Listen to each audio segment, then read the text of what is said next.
Salut les amis! Aujourd'hui j'aimerais vous parler des 15 signes pour savoir si tu es hypersensible et par exemple si tu as quelqu'un dans ton entourage, tu as l'impression qu'il a peut-être des signes qui pourraient s'apparenter à ce trait de caractère. Donc cette vidéo est faite pour toi parce que du coup ça va vraiment pouvoir t'éclaircir sur tous les points et toutes les complexités sur l'hypersensibilité. Alors avant, petit disclaimer avant de commencer cette vidéo, l'hypersensibilité en effet c'est un trait de caractère qui est extrêmement complexe. Tous les points que je vais aborder dans cette vidéo en général ce sont les points disons basiques que l'on a tendance en fait à connaître sur l'hypersensibilité, mais en vérité quand tu vas plus loin, quand tu essayes de pousser un peu plus tes réflexions sur le sujet, tu te rends compte qu'en fait il y a beaucoup de choses en fait à connaître sur les hypersensibles. Ça ne s'arrête pas qu'à ces 15 points là, je voulais quand même te le dire. Donc en tout cas si cette vidéo te plaît, enfin à la fin de la vidéo n'hésite pas à me laisser un commentaire pour me dire si tu souhaites que je te partage d'autres vidéos de ce sujet, enfin une vidéo où on abordera d'autres points sur l'hypersensibilité. Donc du coup c'est parti. Le premier point que l'on peut dire pour savoir si une personne est hypersensible ou non, ce sont nos perceptions, nos sens qui sont décuplés. Alors qu'est-ce que j'entends par là? J'entends par là que quelqu'un qui est hypersensible, il va pas percevoir du tout les mêmes choses de la même façon que la plupart des gens. Nous les hypersensibles, on a tendance à avoir ces 5 perceptions qui sont plus élevées que la moyenne. Alors il y a certains hypersensibles, ils vont avoir soit toutes ces perceptions qui vont être au-dessus de la moyenne, soit ça va être seulement un sens, soit ça va être plusieurs. Alors pour te donner un petit exemple me concernant, j'ai un gros problème, c'est que j'ai des difficultés pour m'endormir et il faut vraiment que je sois dans un contexte très précis en fait, dans un contexte vraiment confortable pour pouvoir m'endormir, sinon ça va pas être possible.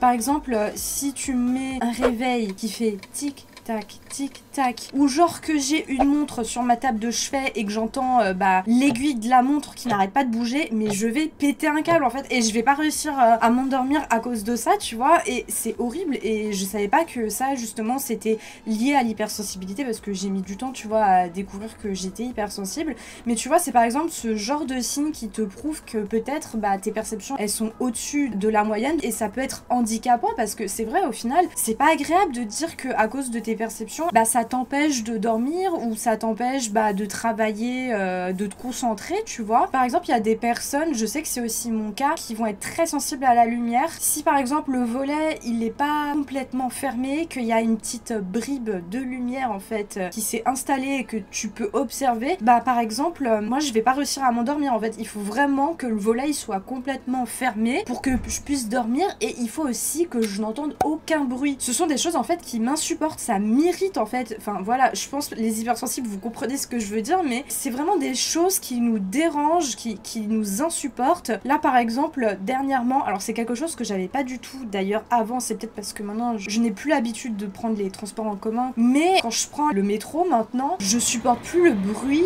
du métro quand il démarre, mais je trouve que ça fait un bruit mais infernal. Enfin là je me suis beaucoup attardée sur les bruits et un petit peu sur le visuel, mais aussi il y a des personnes qui vont être dérangés par exemple par des odeurs, c'est-à-dire qu'ils vont se retrouver dans une pièce, ils vont sentir des odeurs que les autres ne vont pas forcément sentir en fait. Ça peut ne pas être supportable pour la plupart des gens, bien sûr si tu rentres dans une salle qui empeste et tout, là bien évidemment que ça va insupporter tout le monde, mais ce que je veux dire c'est plus par rapport aux subtilités en fait. Les personnes qui ne sont pas hypersensibles, elles vont peut-être pas forcément percevoir ces odeurs, du coup ça va pas les déranger, tandis que les hypersensibles ils vont percevoir ces choses là et elles vont se dire non mais c'est pas possible, je peux pas rester ici parce que je ne supporte pas l'odeur. Ou peut-être si la personne elle a plus de chance, c'est peut-être des odeurs qui sont plus agréables, mais les autres vont la prendre pour quelqu'un de chelou parce qu'ils vont se dire non mais attends je sens rien là, qu'est-ce qui te prend. Enfin des fois c'est pour ça on peut être pris un peu pour un extraterrestre et c'est aussi en ça qu'on peut mal vivre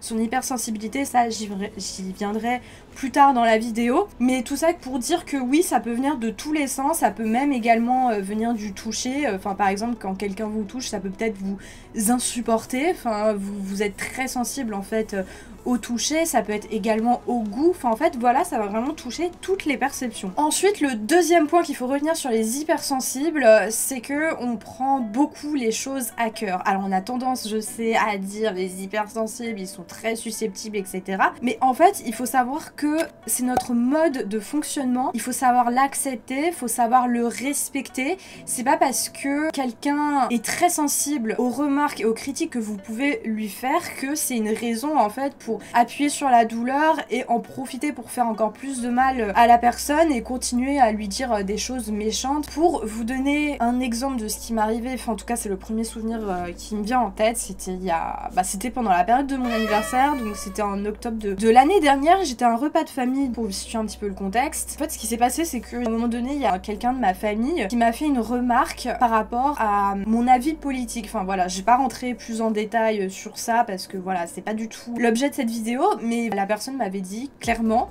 que j'étais idiote. J'étais idiote de penser ça, j'étais idiote d'appliquer ça. Et à ce moment-là, je me suis mise à faire une énorme crise d'angoisse. J'ai même dû m'isoler en fait pour pas que les personnes me voient dans ce piteux état. C'était juste pas possible. Mais en fait, rien que le fait qu'on me dise oui, tu es idiot, tu es bête, des choses comme ça, la personne qui n'est pas hypersensible va mal le prendre. Mais les personnes hypersensibles, ça va être fois 10 000 en fait, parce que nous, c'est le troisième point justement sur lequel je vais en venir, mais c'est très lié. Nos émotions sont décuplées en fait en tant qu'hypersensible.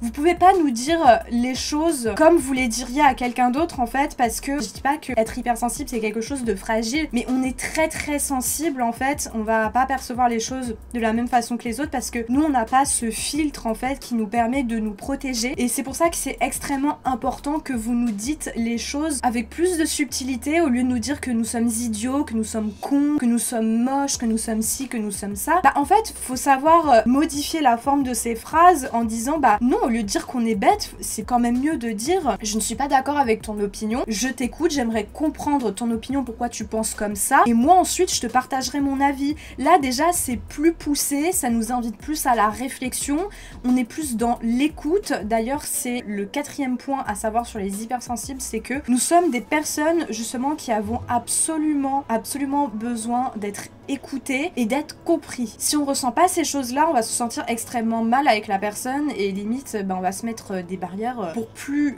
voir ce type de personnes qui se comportent comme ça avec nous, et c'est normal en fait parce que c'est notre façon de nous protéger. Mais par rapport à ce quatrième point, comme nous avons besoin d'être écoutés et compris, enfin nous sommes comme ça parce qu'en fait nous sommes pareils avec les autres, c'est-à-dire que on va être réellement dans l'empathie, on va avoir besoin de comprendre les autres, de les aider, on est prêt à les écouter, à leur apporter des solutions, même si c'est subjectif, mais au moins on leur apporte des conseils. Et c'est quelque chose qui est très important en tant qu'hypersensible parce que comme on dit, fais aux autres ce que tu as envie qu'on te fasse. Et ça c'est vraiment une phrase typique des hypersensibles, et c'est d'ailleurs pour ça que je vais en venir au cinquième point. D'ailleurs j'ai noté mes feuilles, voilà, pas du tout dans le même ordre que je suis en train de suivre cette vidéo parce que je le fais vraiment au feeling. Mais donc le deuxième point pour savoir si on est hypersensible justement, c'est que nous sommes des personnes qui réfléchissons beaucoup. Nous par exemple on va vraiment réfléchir beaucoup avant d'agir. Les hypersensibles ils aiment bien toutes les discussions qui sont assez philosophiques, qui sont politiques, les discussions intellectuelles,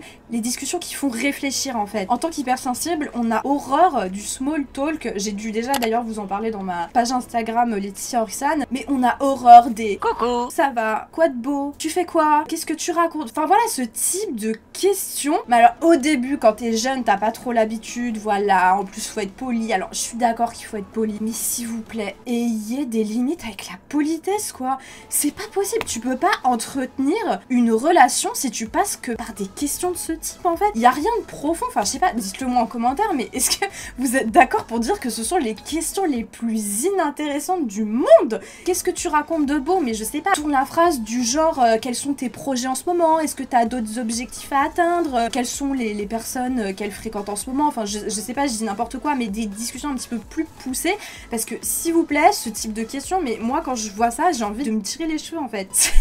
Vraiment, c'est, enfin je veux dire, commencer une discussion en disant coucou ça va, oui d'accord, là je comprends parce que voilà t'essayes d'entamer une discussion et de, enfin voilà, faut briser la glace comme on le dit, surtout quand la personne tu ne la connais pas, mais quand t'es très proche de la personne, tu vois, au bout d'un moment t'as plus besoin de poser ce genre de questions, faut arrêter quoi, faut aller à l'essentiel quoi, faut arrêter de passer par 4 chemins pour dire les choses. T'as envie de dire un truc, bah vas-y dis-le, tu vois.